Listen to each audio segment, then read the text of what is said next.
Shalom, selamat datang di Renungan Harian Suara Kebenaran. Toleransi Tuhan. Dalam proses mencapai apa yang Tuhan kehendaki, dengan sabarnya Tuhan menuntun kita. Tapi toleransi Tuhan itu tidak selamanya, ada titik akhir, ada ujungnya. Ironis, banyak orang tidak mengerti hal ini dan tidak merenungkan hal ini, sehingga mereka tidak berani mencapai target setinggi-tingginya untuk menghindarkan malapetaka. Ibarat seorang anak sekolah, ia mau mencapai ranking setinggi-tingginya agar bisa mendapatkan beasiswa untuk jenjang berikutnya.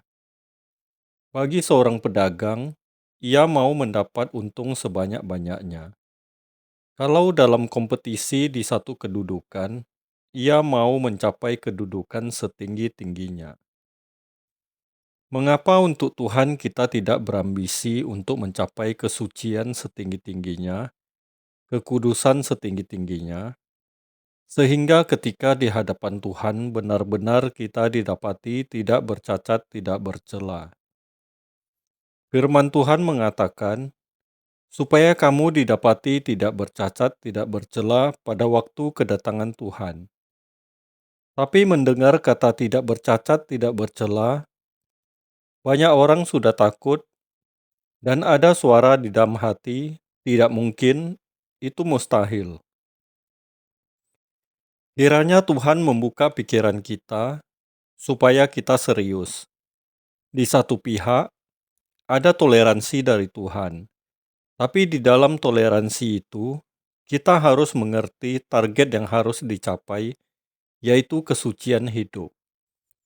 Sebagaimana firman Tuhan katakan, tanpa kesucian tidak seorang pun melihat Allah.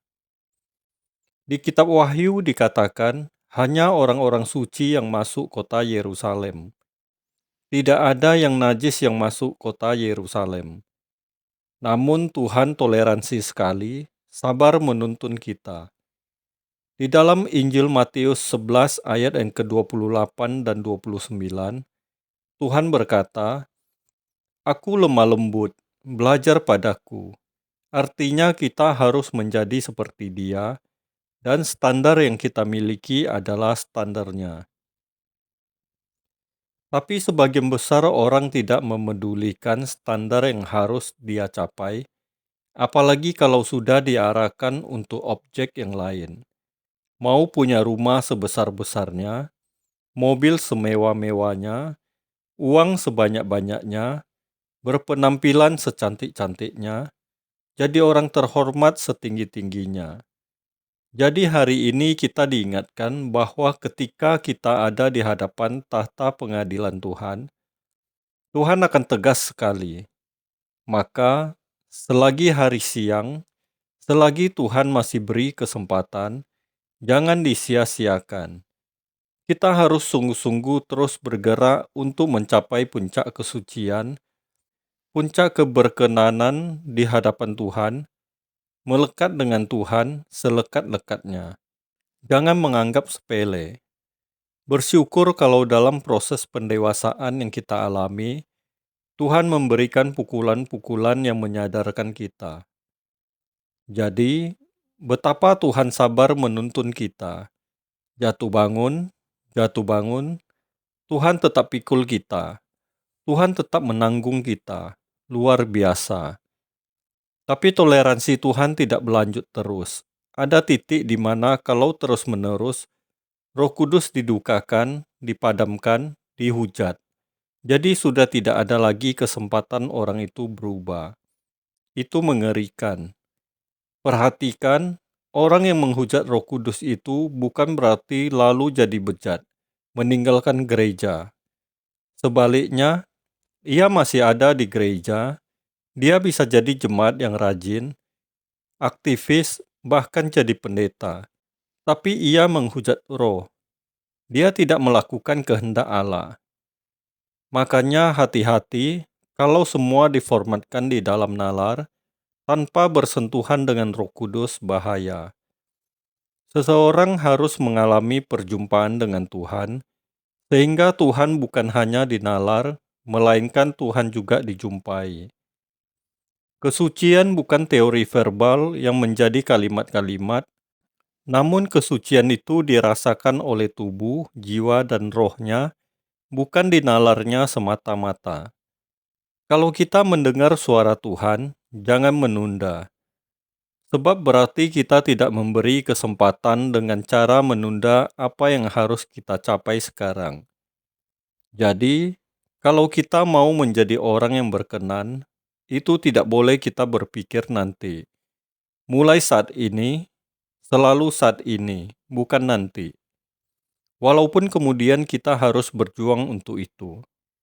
Maka, kita minta Tuhan memberi kita kesempatan lagi. Karena selama ini kita sudah menggunakan kesempatan dengan salah. Di situ kita memenjara diri kita, sebab waktu yang Tuhan berikan kepada kita begitu panjang, telah kita sia-siakan. Dan kita harus menebus kesalahan itu. Jadi, kita tidak boleh memberi kesempatan atau waktu untuk kita bisa menunda. Jadi, kalau ada niat sesuatu yang buruk muncul, atau sesuatu yang bisa membuat kita salah, jangan lakukan. Harus senekat itu. Walaupun potensi dosa belum lenyap, kita harus mengkondisi diri kita untuk dipaksa benar. Kita berani punya prinsip, gerakkan satu kata atau gasak. Karena kita nekat, padahal tidak mudah. Tapi karena kita memang mau nekat, satu kata pun jangan sampai kita ucapkan kalau itu tidak berkenan di hadapan Tuhan. Jadi, kesabaran Tuhan hari ini jangan kita sia-siakan. Kalau kita mengasihi Tuhan, segera ambil keputusan untuk hidup kudus tak bercela, selalu menyenangkan hatinya, menghormatinya. Kalau tidak begitu, mau apa kita? Jangan menunggu ketegasan Allah di hadapan tahta pengadilannya.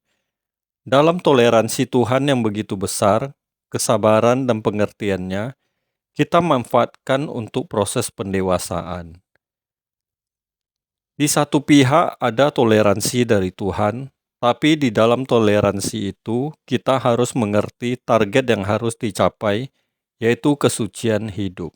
Amin. Tuhan Yesus Kristus memberkati.